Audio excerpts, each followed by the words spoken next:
Ils n'attendent que ça. Ils n'attendent que ça. Ils veulent te voir abandonner.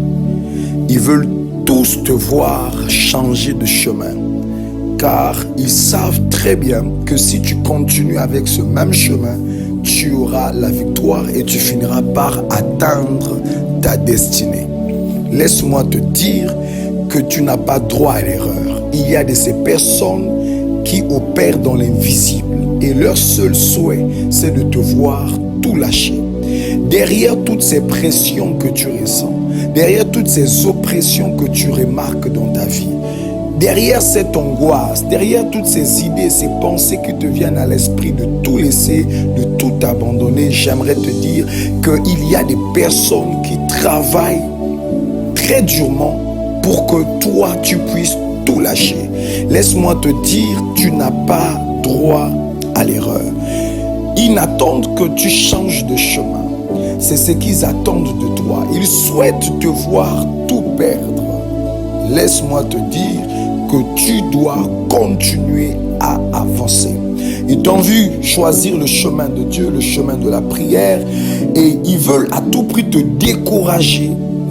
Pourquoi? Pour que tu ne deviennes pas ce que Dieu a toujours souhaité pour toi. Laisse-moi te dire encore que tu ne dois pas leur donner raison. Alléluia. Prends la décision de dire aujourd'hui que tu ne donneras pas l'occasion à tes ennemis d'avoir raison.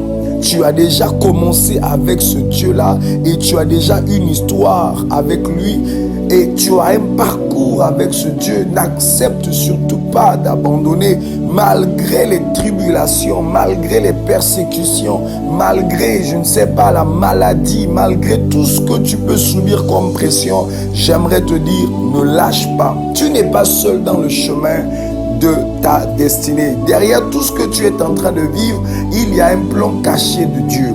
Alléluia. Fonce, fonce, fonce. Même si aujourd'hui les hommes ne veulent pas comprendre ta décision, ne veulent pas comprendre ta direction, mais j'aimerais te dire, le temps n'est pas du savant, mais il blanchit toujours. Le temps finira par révéler qui était vrai et qui était faux. Ils n'attendent que ça.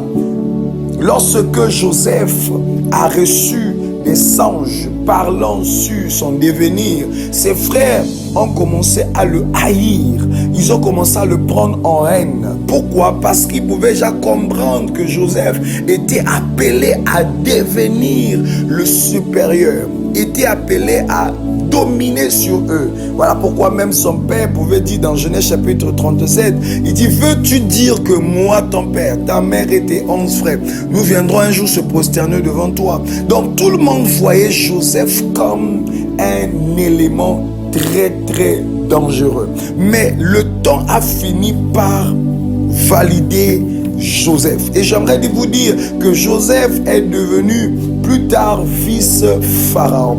Ses frères l'ont vendu. Ils se disaient qu'en vendant Joseph, il pouvait tuer sa destinée. J'aimerais te dire, ta destinée est plus grande que ta vie. Dieu qui t'a confié cette destinée-là ne permettra jamais, encore jamais, que tes ennemis tuent ta destinée. Comme Jésus sur le chemin de la croix, plusieurs ont hurlé sur lui, plusieurs se sont moqués de lui, mais il connaissait le but à atteindre. Il savait qu'il devait affronter la croix pour que demain il reçoive le nom qui est élevé au-dessus de tout nom. Accepte ton chemin, accepte ce que tu es en train de vivre. Ce n'est qu'une question de temps. Laissons le temps au temps. Dieu finira par valider aux yeux de tout le monde que tu es son enfant, que tu es sa fille. N'abandonne pas. Je sais que tu passes par des situations difficiles. Tu poses à Dieu la question de savoir s'il est toujours avec toi. Et Dieu, par ma bouche, te dit ce matin qu'il est avec toi. Peu importe l'heure à laquelle tu reçois ce message, comprends que Dieu est avec toi. Accepte que la paix de Dieu soit dans ton cœur et ne fais surtout pas les choses par rapport au regard des autres. Tu es toi, tu ne seras jamais quelqu'un d'autre. Accepte ton chemin. Je répète, ils n'attendent que ça. Tout ce qu'ils veulent voir, c'est que demain, tu sois en train de pleurer, que tu te retrouves en train de regretter. Tu as déjà commencé ce que tu es en train de faire. Alors, Ndima aussi, Sayango, Dieu est avec toi. Dieu est avec toi, Dieu est avec toi. N'oublie pas cette parole. Derrière même certaines appréciations, il y a des cœurs qui ne souhaitent que ton malheur. Derrière toutes ces personnes qui peuvent te féliciter, vraiment ce que tu fais, c'est très bien, c'est encourageant et tout, voilà, continue à le faire. Il y a des souhaits, il y a des mauvais souhaits. Certains disent, il faut qu'Akarasuka, s'il te plaît, que Sabango Rezante. Ne leur donne pas l'occasion de célébrer. Vous savez que la chute de Samson a fait en sorte que les princes des Philistins puissent organiser un festin. Vous voyez, la chute de Samson a fait que Delilah et les princes de Philistins ont commencé à fêter. Pourquoi? Parce qu'ils ont eu Samson. Il y a des gens qui te tendent des pièges. Tout ce qu'ils veulent, c'est que demain, tu te retrouves en train de pleurer. Mais je prie pour toi au nom de Jésus que tu ne tomberas pas. Je prie pour toi au nom de Jésus que tu n'abandonneras pas. Au nom de Jésus, tu ne vas même pas tomber dans leur piège. Ils te posent la question de savoir, tu pries, mais pourquoi il n'y a pas de résultat? Tu jeûnes, pourquoi il n'y a pas de résultat? Tu sers Dieu, mais pourquoi il n'y a pas de résultat? Il faut savoir que chacun a sa sémence. Alléluia. Certaines personnes sont comme des maïs, mais d'autres sont comme des manguiers, d'autres comme des baobabs. Chacun pousse selon son temps. Dieu est avec toi, n'abandonne surtout pas, fonce encore. Je prophétise et je déclare que tes ennemis finiront par changer de langage tôt ou tard. Que Dieu te bénisse. Même si tout le monde t'abandonne, n'oublie pas, Dieu ne t'abandonnera pas. Shalom.